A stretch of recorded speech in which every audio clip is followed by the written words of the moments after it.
I figured out how to mix Monday. Welcome to Mix Monday, all of you. If you have never been here before, you're in for a treat because this is the only place on the entire internet where you can watch a Grammy Award winner play with a blowtorch for no reason, get moderately drunk, and also talk about mixing at a professional level like an adult, not like these fucking weirdos on the internet who can't. Bro, if you met somebody that, like, made videos like that on the internet and they talked like they talk in their videos. Hey man, you know what the best thing about music is? I love being in a music world. You'll never guess the top 5 things, right? It's like you would literally just punch them right in the face if you saw somebody talking like that in real life. But for some reason, the internet, we allow people to talk like this to us. And you don't have to get that here. You just get clickbait blowtorches and occasional insightful pieces of information, right? Because I am doing this shit for real. I just happen to be good at the internet also and figured out how to do this shit. So now you guys, nothing, you missed blowtorches. You missed blowtorches. Ah! So, welcome to Mix Monday, everybody. We are going to talk about today something. This is exciting because we don't get a lot of these. We don't get a lot of, I recorded something, somebody else mixed it, and now we get to compare where I left it as a mix to where the mix was, right? Now, and I always like to talk about if I record something, it leaves my hands like a mix. It should sound pretty damn close to a mix. Now, to say that, I am just going to, I pulled in the, I don't know how to say that word. I put 2 O's in it for some reason. My ex makes fun of me about it because I guess it's like my accent or something. I'm trying consciously to not say, I pulled it in, bro, because it's like I pulled it in. I don't know how the fuck, I'm trying really hard. I don't know. But it's not like a pool, like you swim in a pool. I know that much, but that's how I say it anyway. So, all right. So what I was talking about is I have the actual final mix here of this song, and I have also just my session. And we're going to kind of A-B these things a little bit and talk about the decisions that were clearly made from where I ended and where they started, and what that means for me as an engineer, because, you know, it's like, we have to look at, like, you know, another person is going to touch our stuff and they're going to do what they think is right. And I think that just, I haven't compared these, I haven't A-B'd these yet, but it sounded to me like the person who mixed this, and I don't know who did, I should have looked and given them their flowers, but the person who mixed this very clearly did a good job to me. It sounds big, it sounds punchy, it sounds like a rock band is supposed to be. Now, if you don't know who Daze is really cool. I got a great story of Daze, which is a few years ago, sometime early pandemic, it was probably like 2021 or something like that, I got a phone call from my friend, Robert Carranza, who's an amazing producer, amazing engineer. He said, hey man, I can't do this session with Tyler Bates. Tyler Bates is a amazing musician. He plays with Marilyn Manson. He also makes movie scores and TV show scores, and he does a ton of stuff. He's very talented. He's a brilliant producer as well. He said, Tyler Bates needs somebody for this session. Are you down? And of course, if somebody like Robert Carranza calls you up and says, hey, do you want to work? You know, like, you just assume that whatever he's handing to you is going to be fucking cool as hell. Like, he works on great stuff. He is an amazing engineer. He was only turning it down because he had something else he had prior commitments to. So you know this is going to be a good session. So what it was this band Daze. Daze was Chester Bennington's band before Linkin Park. They were from Arizona. I think that's where Chester is from as well. And so they had a bunch of old songs that they had recorded on tape many years ago when Chester was in the band. And after Chester's passing, they felt like this belonged to the world. The world needed more of this Chester Bennington. So they, which I think is very honorable, because it's, you know, it's like, that's truly what we want. We see this now with Linkin Park, right? Where it's like, a lot of people are pretty mad about having Chester replaced like that. They loved him. They loved him deeply, and losing him was a huge blow to the music community in many different ways. But I digress. I thought it was very honorable for them to put their shit together and get out there, and they made this record. And Sean, who is the drummer, him and Chester were really close, and they they actually had done some work on reforming the band as like a Chester, now he has time side project type thing before he passed. And so they had a bunch of different time frames of recordings with Chester, and it was very cool because they were resurrecting one of those because they'd recorded it many years ago, and they recorded it to tape, and it sounded good, and Chester sounded amazing, but they wanted to get the whole band at their current state, like feeling a little bit like a better song. So we resurrected this song. It was called Anything Anything. It was a cover by Dramarama that originally did it. I love the original. So it felt so like, circular in my life, because like that was a song I used to listen to all the time, and then now I'm working with this band and they have this thing, and it's with Chester, and it's from before, and they covered that song. It just felt really cool. It felt like a cool thing to be a part of, and we were just resurrecting that for a soundtrack for a thing that Tyler Bates was doing. And we had Chester's vote. We had the whole recording, and I mapped out like a tempo map from it so that they could play along to the original vocal but not have but the timing of it felt right or whatever, so it wasn't too crazy. So we got them all in the studio. They recorded it. We did it all in one day, passed it off. Years later, Sean hits me up and says, "Hey man, we have more stuff that we did. We would like you to come out and record out in Arizona." And Sean has a beautiful house in Arizona.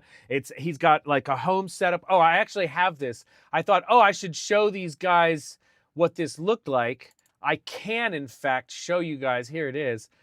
This is what the drum setup looked like. Some of this was part of his live setup, and some of this is part of some of his recording setup. So he had this Beta 52, which I threw on the kick in. He had this Aventone sub kick, which sounds like a sub kick, works for me. On the snare, we had classic 57. I knew I said that. Bottom. 421. Which, there was a few off. And also, it should be said, these were all Sean's mics. Sean had an amazing mic collection. He had an amazing studio. I'll fast forward a little bit because, like, what the fuck? It's basically just very normal Audio Technica, AKG type stuff. He had these 49s, I think they were. What were these? I could see it. Mics. Oh, I just passed what they were. We got these M147 tubes. 147 tubes, right? This is what I used on the rooms. On the overheads, he had... Overheads, we got these TLM49s. TLM49s, right, is what we used for the overheads. I basically just went into his place, and I saw all of what he had and was like, okay, this would be good for this. This would be good for this. This is obviously a Tom mic. This is obviously whatever. Anyway, I just grabbed all the things and I put them wherever I thought they were the best. But the cool thing that I did, and we'll talk about this shortly, is great room, by the way, too. Look, he's got books. Look at the ceiling. He's got this cool vaulted ceiling and everything. This made a really great natural recording sound. Like, I don't particularly love studios that have been designed perfectly. They feel kind of like sterile to me. They don't feel right. Like a real, like when you think about it, like classic records, all the stuff that we love from back in the day, all that stuff was made in like weird studios, places where people were just like, fuck it, we got a room and we can fit drums in here, let's do it, right? So I like spaces like this. It had a really cool sound. It sounded natural and everything. And then down the hallway, there's the kit a little bit, you can see. Oh God, it's so hard. There's a kit. It's his DW kit. This is his kit. He had everything there, all his cymbals and everything. I thought it was cool. Everything was, I mean, it sounded great. Everything sounded great. That's the easiest thing. When you show up and somebody's like, hey, can you record at my house? Sometimes it's like, I don't know. Like, we can do it. Is it going to be good? I have no idea. But he started sending me, like, weeks before the session, he started sending me stuff being like, oh, hey, yeah, I have this, I have this, I have this. Is this cool? Is this cool? And I'm like, man, all that stuff looks good. Like, you have nicer stuff than I have. I don't know why you're talking about any of these things. You have nicer things than I have, right? So anyway, so down the hallway, you can see far, far away. This is where his control room is. It's a couple rooms away. Again, he lives in a really nice house. I set up this C214. So he had this As a 214. hallway mic to capture the drums. And I use this as a far mic that I recorded in my session. We'll play it in a second. It made the biggest difference in this song. I set it up for all the parts, but this song specifically, the time that these are really cool is whenever you have the opportunity to really open up a verse or something like that. And this song specifically had a big open verse that was perfect for this thing. Will, I want to get into music production. Is a Mac Mini M4 32 RAM and 1 terabyte of SSD enough? Yes, that is literally exactly what I'm running. 32 gigs of RAM, 1 terabyte SSD, and it is plenty for music production. In fact, I've had zero problems with loading down my tracks. The only time I've had issues with it is when I'm doing video and I'm using my beauty filter so that I can look, you know, nice. I prime my skin up a little bit for the internet, bro. I'm like on ads and shit. I don't want people to be in my ad, like commenting like, this guy looks like a junkie, you know? Yes, there's absolutely big room tones in this drum set. So let's get over here. I'm going to show you. Here's the control room. We're going to go in here. Look at this control room. This is a great control room. And then this is the control room. Now, Sean was concerned about having to baffle everything off because the drums and everything, but we shut these doors. It sounded fine. I got a little bit of bleed underneath the door from the drum set, but it was perfectly fine. So yeah, you can see he's got lots of good gear, lots of Neve pre's, decent speakers, lots of cool little things. Got some compressors, got a massive passive. He's got all sorts of cool stuff, right? My favorite monster is Green Monster. That's the only answer for that. People who white monster are fucking crackheads. Anyway, so he had a nice place. It was a nice studio. And we got some great sounds out of it. So I'm going to start off by kind of showing you some of those drum sounds, because I think they're really cool. I had a pretty standard setup: kick in, sub kick, snare top, snare bottom, hat. Even though we almost never look at the hat, it's turned down 11, almost 12 dB. You know, it's like, that's the classic hat situation. The hat is not doing anything. It's just being loud for no reason.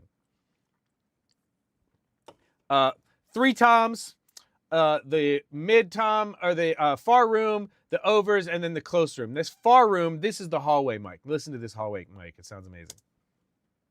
And no, it doesn't. That's muted. This is muted. Porque no heary. Why can't I hear that? What the fuck is going on, kids? Oh, it's muted here. Oh, you idiot. So, all right, so we can go to the verse. This is where it turns on. That's why I wasn't hearing it.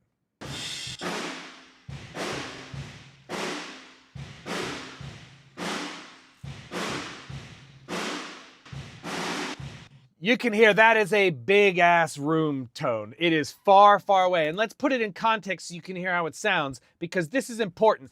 I wouldn't be able to do this if these drums were like the chorus drums. The chorus drums can't have this big room in it because it gets all muddy and it gets all, you know, congested. But we don't really notice that it's not there in the chorus because it comes in, it's an effect for the verse, essentially. So here it is.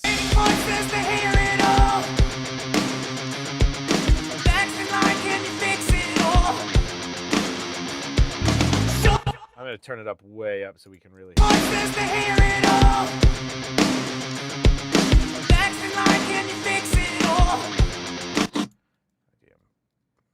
Actually, let me do this. Let me just shut off the automation for a second. I'll just turn this guy up to 0.